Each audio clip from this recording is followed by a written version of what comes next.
What's up, guys? It's PIHCAM with HuddleGG, and if you guys are playing online at all right now, you know how popular man blitzes are, but today we're going to talk about one of the more unique and effective ways at attacking this. So that being said, let's dive right into this video. Ready?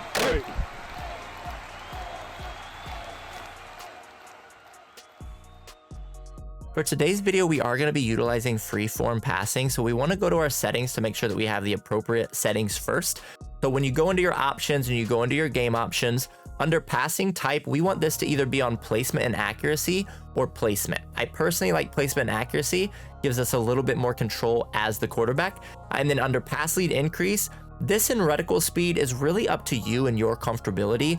I don't like putting this too high. I don't like putting it on medium or large. I like leaving it on small and reticle speed 7 out of 20 because I'm not trying to throw the ball 15 yards away from a receiver, right? And it's very, very sensitive if you have these at higher numbers. Again, it is a comfortability thing though. If you are more comfortable with this on, let's say, large and this on 15 out of 20, that's perfectly fine. Again, whatever you're comfortable using, you want to put those as your freeform settings, but you do need to make sure that you're on placement or placement and accuracy. Now, if you've not freeformed before, this is going to take some practice, but I'm going to show you why this can be so effective against cover zero blitzes, specifically things like mid blitz here that we have on the defensive side of the ball.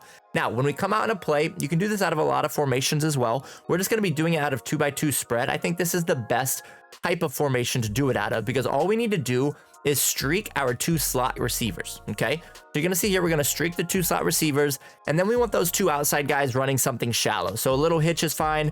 If they're not already on the hitch, you could put them on a smoke screen. That's perfectly fine as well. And the last thing we wanna do is we wanna get our running back in the blocking scheme, because again, they are sending a cover zero blitz, so we need to have a little bit of time to make this throw down the field. I don't want to just block my running back though, okay? So if I just block my running back, even if we set up our protection, we will block the blitz, but what you want to see is the player that's defending the running back, if we outright block him, that guy with the C above his head, he's going to recognize that the running back is blocking, and he's going to go back and play a deep middle third, which just gets another defender in the area of where we're looking to attack with, okay? So if they go to say hike here, and you're going to see that that guy notices that the running back is staying in the block, he's going to go back into an inside third. So if we look at the replay here real quick, you can see the minute that this guy recognizes running back's in the block, he's like, all right, I'm now going to be a third defender. And this helps out players like this where we're not getting the one-on-ones down the field anymore. Okay, so to fix that, what we want to do is we just want to put our running back on a check and release. Okay, if we put our running back on a check and release, what you're going to see is that guy's going to come down and essentially play like a QB spy. Okay, so obviously we're just throwing the ball away right here. I wanted to show you guys the reaction of this safety based off the block or a check and release. So again, this is when that running back is check and release. You can see how the safety now comes down and essentially is a QB spy. So we get him out of the deep middle of the field. So now we have 2 one-on-ones with these guys here and these guys here. Now, when it comes to our actual throw, we are going to be essentially trying to throw a back shoulder throw like you'd see in real life on Sundays, right? So we're going to be throwing it down and away from the defender, but it's important to throw it once the defender turns around. Okay, so if we look at the last replay here, you can see that once that defender's back is to us and we can see those numbers, we can throw it at any point. Okay, and again, all we want to do is when we freeform, which is holding the left trigger and moving the left stick in the direction you want to throw it, we're just going to throw it down and away from that player. So I'll show you what it looks like here. So again, we're just going to streak those 2 slot guys and put the running back on a check and release. Okay, now when we look at this, again, as soon as we see those numbers on the slot corner, we can look to throw this. So we can throw that down and away, and you can see we can click on and go catch that ball and get a huge gain down the field. If we look at the replay on this one, you're going to see just how much separation we're able to create by throwing this back shoulder throw. So again, as soon as we see those numbers on the back of the DB, we can throw it at any point, and then we're just going to click on, and there is no way for them to click on after we've thrown this and actually make a play on the ball. Okay, so once you practice this and understand how much you need to move the left stick to make this throw, you're going to be able to attack this down the field time and time again, and they cannot really defend this unless they change the defense that they're in. Okay, so if we run this one more time, I'll show you that it's going to be very, very consistent for us, and then I'll show you what it's going to look like to the right side of the field as well. So we're going to put those streaks on the 2 slot guys, put our running back on a check and release.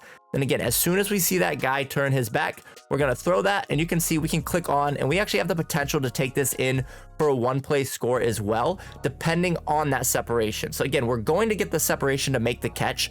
10 out of 10 times once you perfect this throw, but there are going to be times where you can actually rat catch this away from that player, and you're going to be able to get the corner there, get the edge, and get yourself into the end zone. Now, you do have the opportunity to throw this to the other side as well. Okay, now I do like to throw to that slot corner or that slot receiver to the left more times than not, because if you notice, the players that are defending the two slots, one of them is the slot corner to the left, and he's about 4 to 5 yards off the receiver. The guy on the right's about 8 to 9 yards off the receiver, so it does take a little bit longer that we have to wait to throw to the right side. Okay, but you're going to see that it will work over there as well. So if we set up our protection here, we have the streaks to each slot guy. Once we see that guy's back turn, we can throw this, and you can see we can go click on and catch that ball, and we can do the same exact thing to that side of the field. Now, when I really do like to throw it to the right side, we're going to show you is when they press, and I'm going to show you why that's important. But you can see here, we just have to wait for this safety to turn his back.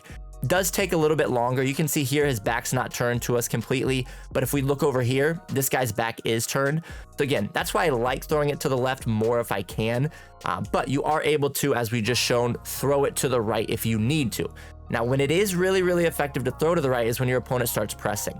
Okay, so if they start pressing their defense, you're going to see that the right slot player is not going to get pressed. They would have to manually move that safety down because he is a safety, and when they press, it's only going to press those cornerbacks. Okay, so your slot guy to the right is now going to be pressed, but that safety on the right is not going to press down. So we can do the same exact thing over here to the right side of the screen. If they press, we now want to attack to the right side. Okay, so again here, you're going to see, we're going to click on, and we can go catch that ball. Obviously, that time we threw it a little bit too far. That's why I was mentioning you do need to practice this with your user, because again, it is important to understand how much you want to freeform this ball. But if we throw this a couple of times, you're going to see, again, we do have the opportunity to go catch that and get ourselves that big play down the field. Like I said, this does take practice. Okay, this is something that I've run quite a bit, so I'm pretty good at making that throw exactly where I want it now. But this is going to be something that, again, is really going to get your opponents out of this cover zero type defense, especially if they're playing off coverage. If they are pressing and they're bringing down the safety and things like that, we've talked about on the channel in the past, you can start to run slot fades, and then you can actually just throw it over the top there to a slot fade against press. So again, you do have other options if they start to do that, but if they're playing off coverage, cover zero, and you can even do this against cover one as well, you are going to be able to attack them down the field and really get big chunk plays and start to get them out of these defenses and get them in something more favorable to us as the offensive player. And if you guys are looking to get even better at Madden, make sure to join our free Discord by going to HuddleGG/Discord. Have a great day.